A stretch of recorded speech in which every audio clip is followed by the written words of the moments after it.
Hi, I'm Heather. Welcome to class. Today I'm sharing an excerpt from Therapeutic number 27, a recent upload to the Iyengar Practice Hub, my online video library. This sequence is specifically to mobilize the thoracic spine, the upper back, and the neck. We offer the neck and the body considerable support as we work to free up those areas. You can join me for the full class by subscribing to the Iyengar Practice Hub. I'll put the link to that in the description box below. You can start your subscription with a 7-day free trial. Before we begin, if you find this video helpful, be sure to like and subscribe. Trikonasana, right foot comes under the chair, and you'll find out where your leg needs to be relative to the length of your torso, so that when you come sideways, the side neck is on your support. So just explore, but do have a wide stance. You can see I'm using the majority of the mat. Lean sideways, come over the right leg, get your neck, side neck onto your support, then you can reach your right hand down, whether it's to your shin or to the crossbar or even to the seat. But don't let the position of your arm bring in tension to your neck. Let's just find that good position for the neck, so that now, left hand on the waist, you turn the head so that you're no longer on the side of the neck, but you're actually rolling more towards the right side of the back of the neck. And allow yourself to really open up more than you think you should. Almost like you're trying to turn to look backwards. And usually it'll be more than you can do without the support. So turn, let's press the left shoulder tip back and the elbow tip back. Bring your left thumb to your waist, to your spine there on the back waist as you turn your head. But squeeze the right buttock forward. Right buttock forward, left thigh back.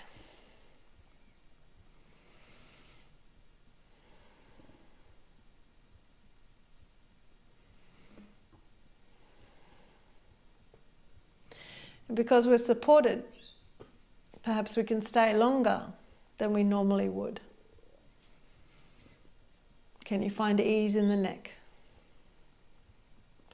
Can you find freedom in the neck and the chest? Can you find space in the chest and space in the pelvic abdominal area? So not only are you turning the left chest up, but you're peeling left pelvic bone up away from the floor. Then bring your head back so you're looking forward again, and we'll come to stand up. Inhale. Now, you might like to just turn around and keep your chair where it is, but for the purpose of me still facing you, I'm going to take my chair to the other side of the mat. Left foot under the seat as you stride, right leg back. Again, you see I'm using the majority of the mat.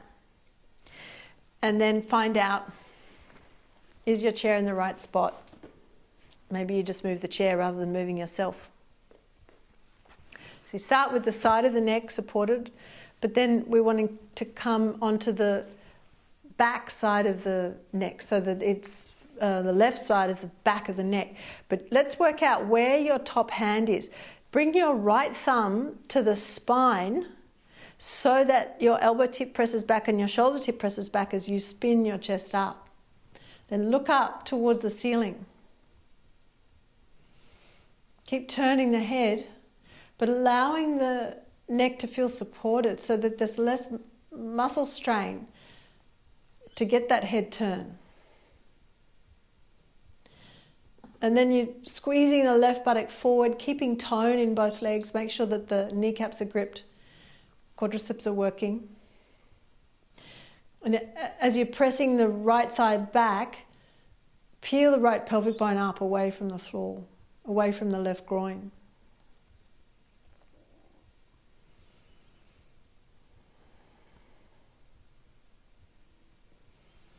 Notice your breath.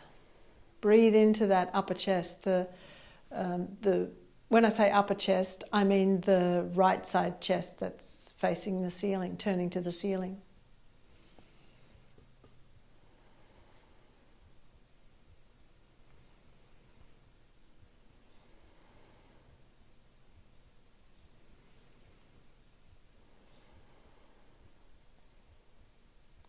And then we can roll the head so we're looking forward again and come to stand up. Step in. Let's take the chair. Well, you may not need to move it. As I said, you can just keep it on one side of your mat and you're just turning your body to face different directions. We'll use the chair for Parsvakonasana, the lateral angle pose. However, we may need to change the height of the standing leg. So let's bring in a couple of bricks for this. If we have the right foot standing on a platform, so we're standing on a flat brick, and then a tall brick that can go in front of your flat brick or behind. When it comes in front, it will bring the arm in front of the knee, and the arm can help that knee stay back. So that can be really helpful. But the right foot's on the tall brick. We bend the right knee, we stride left leg back. Now here's where I'll just need to take the chair forward a bit so I can keep the left foot on the mat. Then when I lean forward, or to the side I should say, then I want to feel my neck can be supported on that blanket. Now, if your elbow's bent like mine is, you can always flatten your brick. And maybe you can reach your hand to the crossbar, but you see my elbow's a bit bent there. Find out what works and turn the head. So again, we've got our hand on the waist, left hand's on the waist, and you're taking your thumb to the spine so that it encourages the elbow tip back, shoulder tip back. And you're turning the head, looking up to the ceiling, but don't throw the chin up. Just let the chin soften more towards that left side chest. Rotate the left chest up.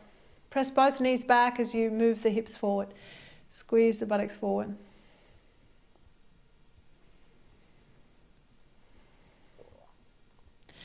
As you squeeze the buttocks forward, maintain tone in the pelvic abdominal area. Pubis to navel lifting.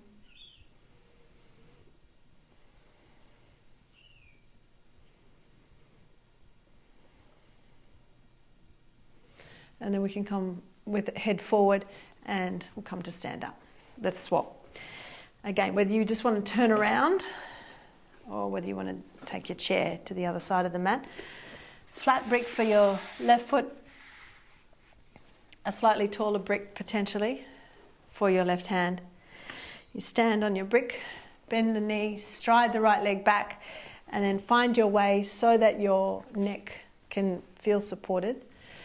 Just watch this chest isn't turning down. So that's why I'm saying bring your thumb right back to the spine. So it's not just mobilizing the shoulder, but you're also trying to turn the whole chest.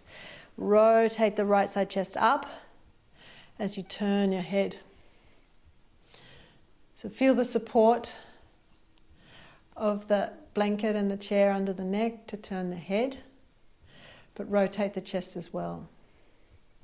Then use your arm, if you've got your arm in front, use your arm to encourage that left knee back, but essentially you're pressing both knees back, squeezing the buttocks forward. And with that squeeze, buttocks squeezing forward, pubis to navel lifts up.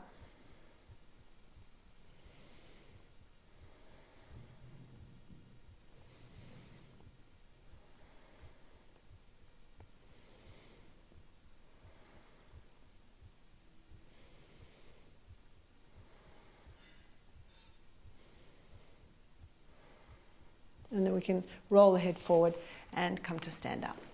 Step out of the pose. Now for Ardha Chandrasana. Now this is a balancing pose. The neck will be supported, but we'll still be balancing with this top leg in the air.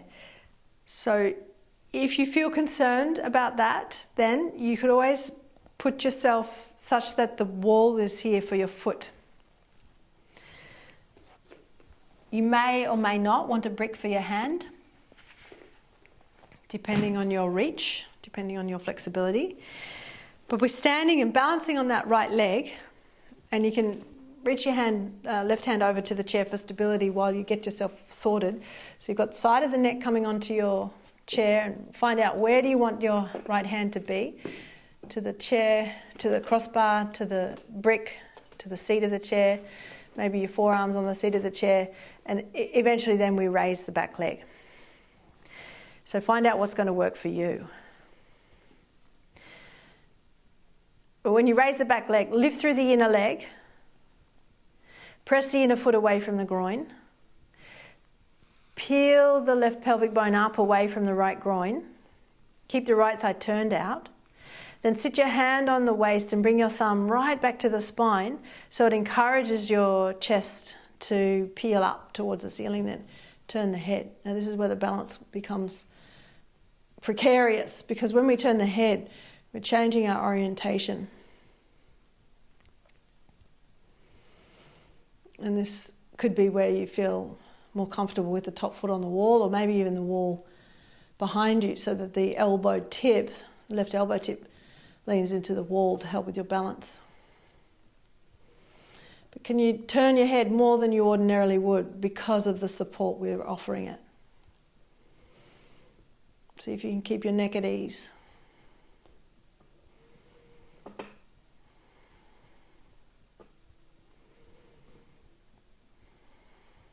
And we can come down. Step down, and we'll swap sides.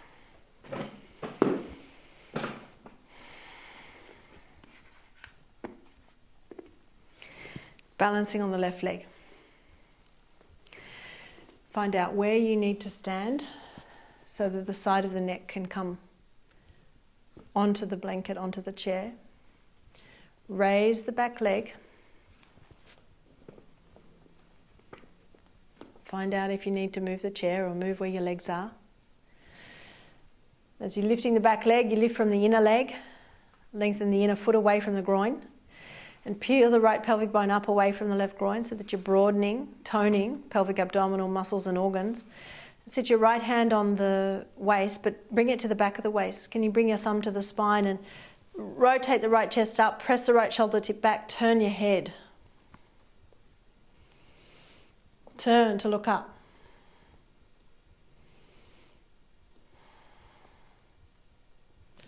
Find ease in your breath. Even though there's a lot of work going on in the body to maintain balance, can you find some ease in the breath? Tailbone in.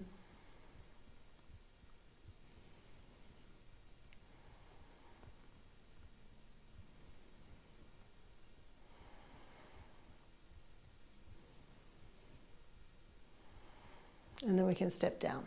If you practice yoga, you probably already know this feeling. You want to practice at home, but without guidance, home practice can sometimes feel overwhelming. You need a sense of purpose, clarity, direction, structure, and often those things can be lacking when we're at home on our own. That's exactly why I created Iyengar Practice Hub. Hi, I'm Heather, a certified senior Iyengar yoga teacher with over 28 years of teaching experience. The Iyengar Practice Hub is an extensive online video library containing hundreds of Iyengar yoga classes designed to support you wherever you are in your practice and wherever your practice needs to go next.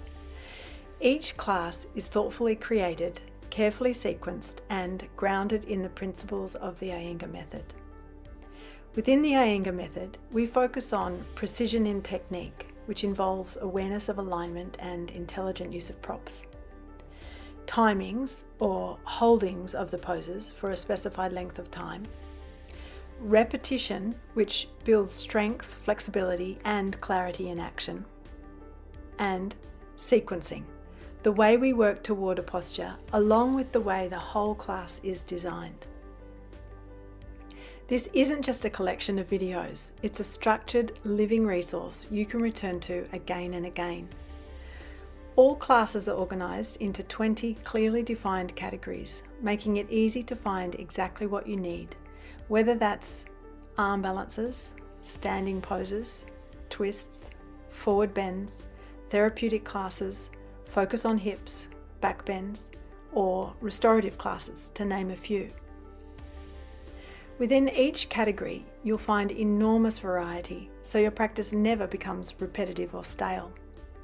Every class reflects creative, intelligent sequencing, designed to build awareness step by step, with the props being used strategically to support understanding, accessibility, and deeper action in the pose. This allows you to practice with confidence at home, knowing you're being guided with care, skill, and integrity. If you're a student, this hub becomes your personal practice companion, helping you stay consistent, inspired, and connected to your body. And if you're a teacher, the Iyengar Practice Hub is an invaluable teaching resource, offering fresh sequencing ideas, intelligent prop use, and new ways of approaching familiar poses. Over time, what this library really gives you is trust. Trust in your practice, trust in your choices, and a deeper relationship with yoga that supports you both on and off the mat. If you're ready to practice with clarity, structure, and inspiration, and you want a trusted resource that you can return to again and again, click below to join the Iyengar Practice Hub today. You'll get immediate access to hundreds of intelligently sequenced classes organized by category, so you can practice with confidence at home or draw inspiration into your teaching. Join now and begin practicing with purpose.